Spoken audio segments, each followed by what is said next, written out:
Welcome to Maheshan IAS. Your rank is our responsibility. कल रात की देर की न्यूज है ये कि भारत के एलओसी पर कई सारे ड्रोन देखे गए हैं, यानी बॉर्डर पर हलचल तेज है। जय हिंद, वंदे मातरम, welcome to Mahesan IAS digital platform. यानी पाकिस्तान अब पूरी सहमति के साथ चाहता है कि भारत हम पर आक्रमण करे। देखिए, पाकिस्तान चाहता है कि भारत हम पर आक्रमण करे। क्यों चाहता है यह मैं आर्टिकल में समझाऊंगा और बहुत अच्छे से समझाऊंगा। आपके एक एक चीज ऐसे क्लियर हो जाएगी कि क्यों पाकिस्तान चाहता है। क्योंकि दोस्तों सुन लीजिए आप ध्यान से, पाकिस्तान परमाणु कंट्री है, टर्की इंजीनियरिंग का हब है, यानी मॉडर्न वॉरफेयर के हर हथियार उसके पास है, चाहे ड्रोन हो, एयरक्राफ्ट हो, सबमरीन हो, जो भी हो। और सऊदी अरब के पास बहुत तगड़ा पैसा है। यानी तीनों समीकरण इस समय पाकिस्तान के फेवर में है। कल रात को पुंछ, राजौरी और साबा तीनों के बॉर्डर पर धुआंधार ड्रोन ने रेकी की है। भारत की आर्मी ने गोलीबारी की है, यानी हमने फायरिंग की है। क्यों? क्योंकि आप जानते हैं जरूरी नहीं है कि ड्रोन अटैक करने ही आ रहा है, वहां पर कुछ सामान छोड़कर जा सकता है, स्मगलिंग हो सकती है, या जो आतंकी ठिकाने आसपास होंगे उनके लिए कुछ हथियार भी ड्रॉप कर सकता है। इसके चलते भारतीय सेना ने भी फायरिंग की है। एलओसी पर हाई अलर्ट है। खासकर जम्मू कश्मीर में जितने भी बॉर्डर हैं उन सब पर हाई अलर्ट जारी है। अब पाकिस्तान ऐसा क्यों कर रहा है, आप ध्यान से सुनिएगा। अभी आपको बांग्लादेश की कोई खबर नहीं आ रही होगी, लेकिन पाकिस्तान की तरफ से सुगबुगाहट तेज है, क्योंकि बांग्लादेश का मामला डिप्लोमेटिकली हैंडल किया जा रहा है कि तुम लड़ने की स्थिति में नहीं हो, तुम बेफालतू में मत कुरे दो। समझ गए? अब लेकिन देखिए, यहां देखिए एक बार, ये पाकिस्तान के जो ड्रोन हैं, जो ये साइटेड किए गए हैं, ये ड्रोन, ऐसे बहुत से ड्रोन है। और एक बात और आप ध्यान रखना, ये सारे के सारे टर्किश ड्रोन हैं। टर्की, आपने एक इंस्टेंस देखा होगा कि टर्की ने कभी भी ऐसी बात नहीं कही है कि पाकिस्तान और इंडिया कश्मीर के मुद्दे को सुलझा लें। टर्की हमेशा बोलता है कश्मीर का मुद्दा यूनाइटेड नेशन में सॉल्व होना चाहिए, यह बाइलेटरल मुद्दा नहीं है, यह इंटरनेशनल मुद्दा है। यानी टर्की 100% सपोर्ट के साथ पाकिस्तान पर खड़ा है। और यह पैक्ट क्या हो रहा है वो मैं आपको बता, देखिए, सस्पेक्टेड पाक drones entered Jammu Kashmir, Indian forces on high alert. ठीक है, यह देखिए, यह वही बंदा है जिसने 2 दिन पहले एक अल्टीमेटम जारी किया, या आप कह लीजिए धमकी है कि तुम्हारा जब मन हो आ जाओ, अगर मजा ना चखा दिया तो पैसे वापस। पाकिस्तान की इतनी औकात नहीं है इस तरीके से इलीगल बयान देने की, लेकिन आजकल हर जगह से यह बयान आ रहा है और डायरेक्ट ड्रोन भी आ रहा है बॉर्डर पर। यह इस बात के लिए भी आ सकता है ड्रोन कि देखा जाए तैयारी कैसी है। तो उनको तैयारी की भी पता चल गई होगी कि ड्रोन देखते ही फायरिंग शुरू हो गई थी भारत की तरफ से, तो वे इसके अंदाजा भी उन्होंने लगा लिया होगा कि हम किस स्थिति में जा सकते। अब आपको एक चीज बता देता हूं, बहुत ध्यान से समझिएगा। यह शहबाज शरीफ, मोहम्मद बिन सलमान और अर्दोगन, इन तीनों की ट्रायोलॉजी बनी है। यानी डोभाल साहब की डॉक्ट्रिन में इनको ट्रायोलॉजिकल पावर एंगल कहते हैं। न्यू एक्सिस यानी इस्लामिक नाटो। क्या? Islamic NATO. नाटो क्या है? आर्टिकल 5 कि नाटो में 31 से 32 देश हैं, अगर एक पर भी आक्रमण होता है तो बाकी के 30 देश उस पर आक्रमण कर देंगे जिसने हमला किया है। आर्टिकल 5 एक्टिवेट हो जाएगा। इस्लामिक नाटो बन रहा है, जिसमें, और इसको कह सकते हो आप सुन्नी पावर फोर्स। क्या है ये? Sunni power force. सऊदी अरब, पाकिस्तान और टर्की, ये सुन्नी कंट्री है, सुन्नी पावर फोर्स बन रहा है। क्यों? क्योंकि इसको पता है मेरे पास न्यूक्लियर है। ये इसके पास क्यों आ रहा है कि मैं पूरा पैसा दूंगा, चाहे आप 1 साल तक लड़ो, वॉरफेयर के लिए पैसे की कमी नहीं होगी। ये सलमान की तरफ से हेल्प है। और ये कह रहा है कि 5th जनरेशन के फाइटर जेट या एयरक्राफ्ट या ड्रोन्स आपको जितने चाहिए होंगे, हथियार मैं दूंगा। और इसके दम पर पाकिस्तान भारत को ललकार रहा है कि युद्ध करिए। फिल्म क्लियर हो गई है। अब मैं आपको पैक्ट के बारे में बता देता हूं जिससे भारत को खतरा है, सिक्योरिटी कंसर्न है। ध्यान रखना, इंडियन फोर्सेस में हाई अलर्ट है। इसका मतलब है कि कोई सामने से आ रहा है। अब हम प्रिपरेशन जो कर रहे हैं वो कर रहे हैं, लेकिन सामने से बंदा आपको ऐसे करके झकझोर रहा है कि आजा, कैसे नहीं आता। देखिए, Turkey planning something unusual. Turkey का प्लान क्लियर है। उसने कहा है कि भारत ने पाकिस्तान को धमकी दी है, पाकिस्तान एक सुन्नी नेशन है और भाई होने के नाते हम उसकी हेल्प करेंगे। सऊदी, पाकिस्तान और टर्की का यह ट्राई एंगल एक्सिस पावर बन चुका है। अब पाकिस्तान, मैंने आपको कल ही समझाया था डोभाल साहब के वाले वीडियो में कि यह एक देश नहीं लड़ेगा, भारत को तैयारी उसी लेवल पर करनी पड़ रही है। यह बंदा है, Turkey said very likely to join Saudi Arabia Pakistan mutual defence pact. क्योंकि टर्की भी जानता है कि मेरे ऊपर नेतन्याहू आक्रमण कर सकता है। और यह पैक्ट कब बना है, बहुत ध्यान से समझिएगा। यह पैक्ट बना है इन दोनों की मीटिंग के बाद, क्योंकि 6 महीने में 1 बार, 2 बार, 3 बार नेतन्याहू और भारत के प्रधानमंत्री बात कर लेते हैं मोबाइल पर। इसके बाद यह पैक्ट बना है, क्योंकि इसने मना कर दिया कि मुझे पाकिस्तान की फोर्सेस नहीं चाहिए गाजा के लिए। नरेंद्र मोदी जानते हैं कि पाकिस्तान से हमको पीओके वापस लेना है। इन दोनों का डिफेंस पैक्ट हुआ है। यह भारत में टेक्नोलॉजी ट्रांसफर के साथ यहां पर हमारे यहां वेपन बनेंगे, टेक्निकल मिसाइल्स बनेंगी, ड्रोन्स बनेंगे, वॉरफेयर इक्विपमेंट्स बनेंगे। और उसके बाद अर्दोगन को पता चला है, क्योंकि अर्दोगन तो दुश्मन है ना किसका, इजराइल का, तो अर्दोगन को यह पता चल गई है कि अब ये दोनों मिलकर पाकिस्तान को मारेंगे और पाकिस्तान खत्म हो जाएगा नक्शे से। यह सच बात है, क्योंकि दोस्तों इसलिए इसने सऊदी के साथ मिलकर पाकिस्तान, सऊदी और टर्की ये एंगल बनाया है कि अब युद्ध होगा तो बड़े पैमाने पर होगा। आपको बता रहा हूं, एक आर्टिकल लेकर आऊंगा, ईरान में लगभग युद्ध शुरू होने वाला है, अमेरिका उस पर एयर स्ट्राइक करने वाला है, क्योंकि आपको बताऊंगा सरकमस्टांसेस ऐसे बन गए, सरकमस्टांसेस इतने खतरनाक बन गए। आर्टिकल, अगला आर्टिकल उसी पर ले आऊंगा, डोंट वरी। फिलहाल भारत की बात कर रहा हूं। देखिए, यह है इजराइल, यह है टर्की, यहां भारत ने अब अपना दबदबा बनाया हुआ है। अब भारत ने मेडिटेरेनियन सी में अपना दबदबा बनाया, क्यों? आर्मेनिया को हम हथियार दे चुके हैं, सबसे बड़े सप्लायर हैं आर्मेनिया के लिए हम हथियार के।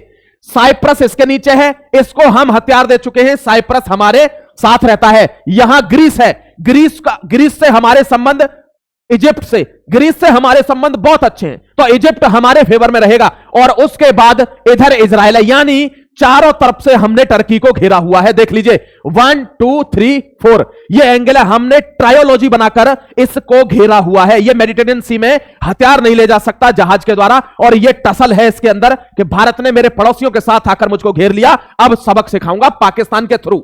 डायरेक्ट नहीं लड़ेगा, पाकिस्तान के थ्रू। तो ये जो मेडिटेरेनियन सी का एंगल है दोस्तों, यहां देख लीजिए आप, expansion was fast track following Israel botched strike on Hamas. अब हमास ने कतर में जाकर इजराइल के लोगों को मारा था, और टर्की पूरी तरीके से पूरे गल्फ वर्ल्ड को भड़का रहा है, क्योंकि वो खलीफा बनना चाहता है।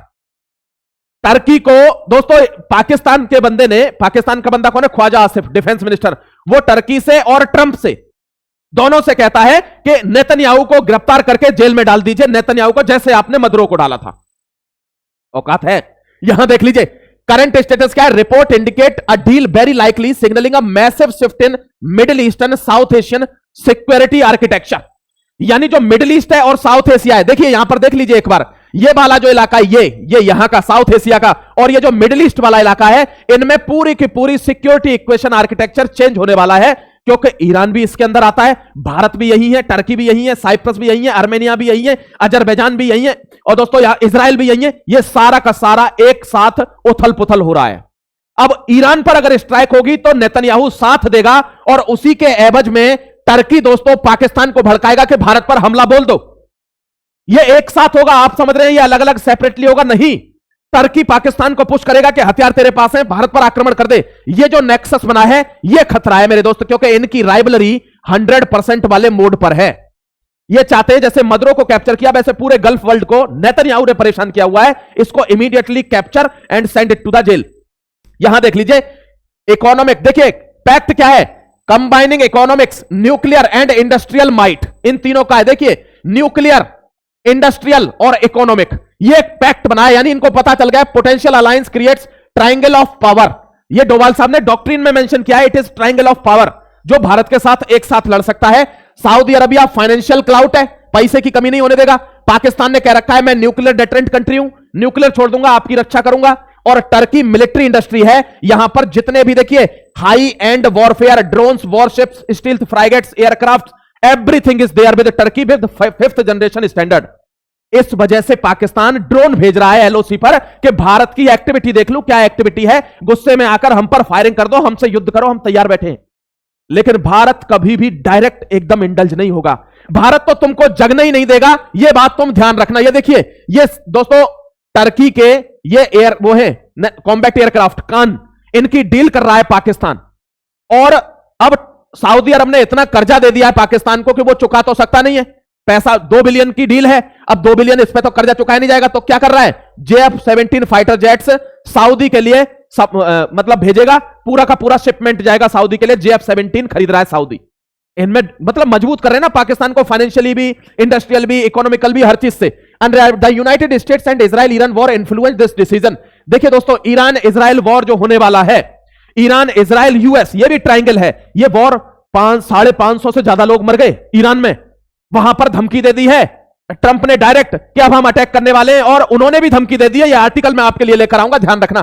Turkey is already sharing drone technology, अब पाकिस्तान को कह रहा है कि हमको चीन की जरूरत नहीं है, पाकिस्तान ने चीन को पीछे भगा दिया कि हमको चीन की जरूरत नहीं है, कि टेक्नोलॉजी ट्रांसफर करता नहीं है, ऐसा सामान दे देता है कि वो फुस हो जाता है, चल नहीं रहा। तो अब वो टर्की से हथियार ले रहा है, वो भी 5th जनरेशन वॉरफेयर इक्विपमेंट। ध्यान रखना, सऊदी अरब और पाकिस्तान का ऑलरेडी पैक्ट था, ये $2 बिलियन की डील थी। अब इसमें JF-17 फाइटर जेट का एक्विजिशन करेगा कौन? सऊदी अरब। ठीक है, अब न्यू एरा आने वाला है सिक्योरिटी के एरिया में, क्योंकि दोस्तों आप जानते हो रियाद की और ये सुन्नी लेड कंट्री और अंकारा की, टर्की की राजधानी क्या है? अंकारा। रियाद में और अंकारा में, यानी सऊदी अरब में और टर्की में सदियों की लड़ाई है, सदियों की। लेकिन अब ये दोनों एक ही थाली में खाना खा रहे हैं पाकिस्तान के साथ बैठकर। अब आप देख लीजिए कि कैसे मिडिल ईस्ट का security architecture has been changed entirely. दो बड़े दुश्मन जो सदियों से दुश्मन हैं, अब एक ही थाली में बैठकर खा रहे हैं। क्यों दुश्मन क्यों है? क्योंकि सऊदी चाहता है कि मैं मुस्लिम वर्ल्ड का मसीहा हूं और टर्की चाहता है कि मैं मुस्लिम वर्ल्ड का खलीफा बनूं। इस वजह से इनमें कभी बनी नहीं, लेकिन आज दोनों सुन्नी फोर्स बना रहे हैं पाकिस्तान का सपोर्ट करने के लिए। यह भारत के लिए सिक्योरिटी कंसर्न है। That is the thing you need to know my dear. यहां देखिए, ये आसिम मुनीर, सलमान, ये कौन है? शहबाज शरीफ, टर्की। अब ये सिक्योरिटी कंसर्न है भारत के लिए। Yes, it is an alarm for India कि ये तीनों लोग एक साथ मिल रहे हैं और तीनों पर 3 अलग अलग पावर हैं, इंडस्ट्रियल फोर्स, इकोनॉमिक फोर्स और न्यूक्लियर डेटरेंस। समझ गए? अब आप इस चीज को समझ के रखना। अब प्रॉब्लम क्या है? यहां देखो, मैंने आपको अभी समझाया थोड़ी देर पहले कि हमको यह लेना है किसी भी कीमत पर। हम पार्लियामेंट में कह चुके हैं, अब यह लेना है तो इस पर इस आदमी का स्टांस है कि यह पाकिस्तान का है। अगर इसका मसला सुलझाना है तो आपको यूनाइटेड नेशन में जाना होगा। ये इसकी बातें हैं, पाकिस्तान से तभी तो पैक्ट किया है। तो ये एक तरह से भारत के लिए खुलकर वार्निंग दे रहा है कि अगर आप पाकिस्तान पर एग्रेशन करते हैं तो मैं बीच में खड़ा हूं। This pact effectively grants Pakistan a strategic lifeline.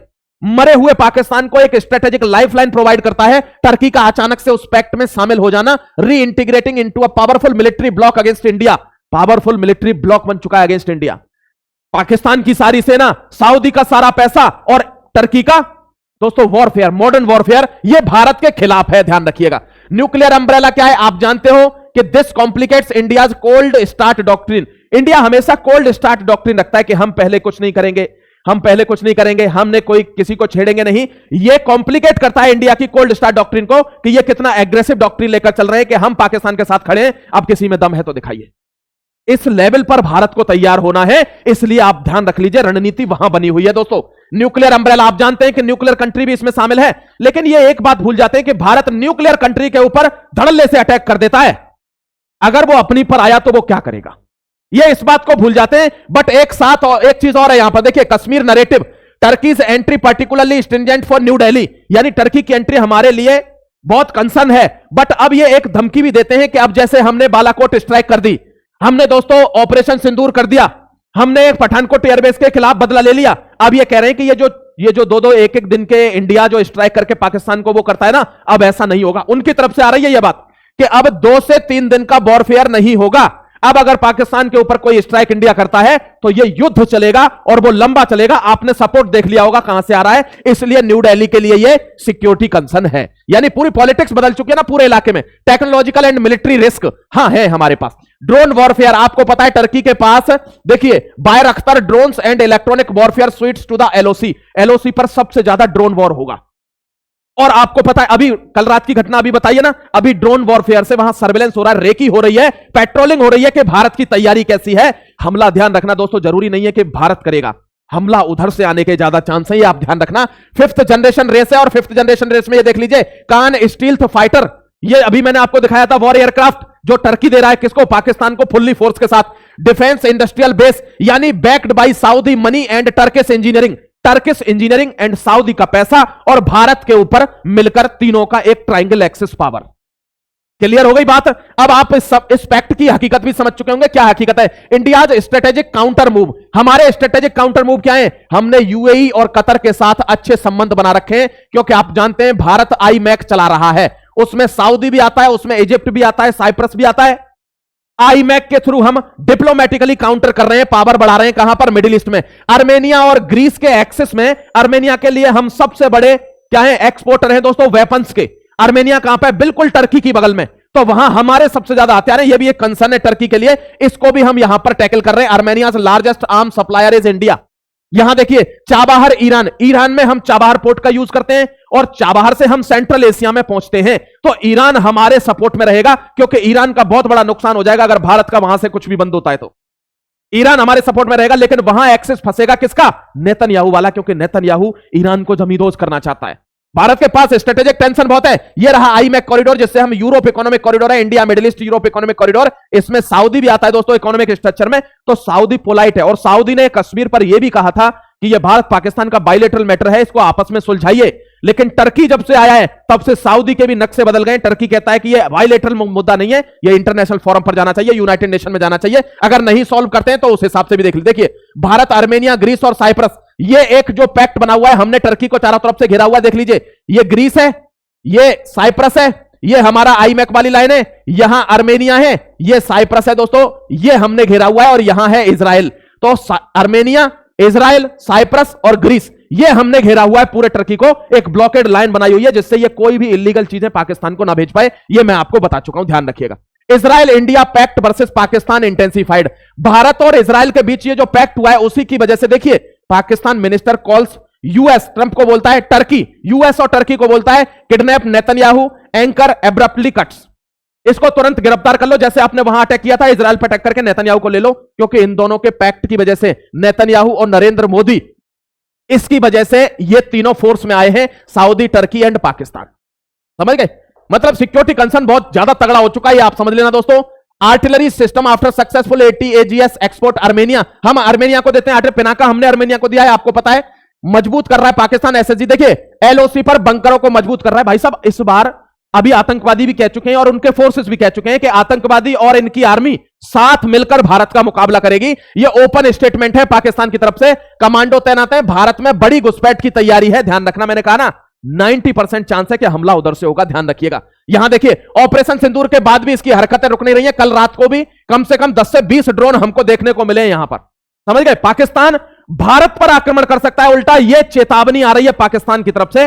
Bharat तैयारी में बैठा है, कब आक्रमण करेगा उसकी अपनी डेट होगी, लेकिन उससे पहले ये जो ट्रायंगल मजबूती देता है पाकिस्तान को, it is a kind of stringent lifeline to Pakistan against New Delhi, जिससे पाकिस्तान भारत से जमकर मुकाबला करने की स्थिति में आ चुका है। मैंने कहा था ना, जितना मामला डिले होता है आदमी उतना ही तैयार हो जाता है, यह सत्य बात है। लेकिन डिले इसलिए हो रहा है क्योंकि हम भी उस लेवल पर अपनी तैयारी कर रहे हैं, हमारे पास भी चीजें होनी चाहिए। यह 2 दिन का युद्ध नहीं होगा, ठीक है? कोई भी अपडेट होगी, मैं आपको अपडेटेड वीडियो, भारत की हर इंफॉर्मेशन महेशन IAS के थ्रू पहुंचाता रहूंगा। आप चैनल को सब्सक्राइब करके जुड़े रहना। मिलता हूं फिर से नए अपडेट के साथ। जय हिंद, वंदे मातरम।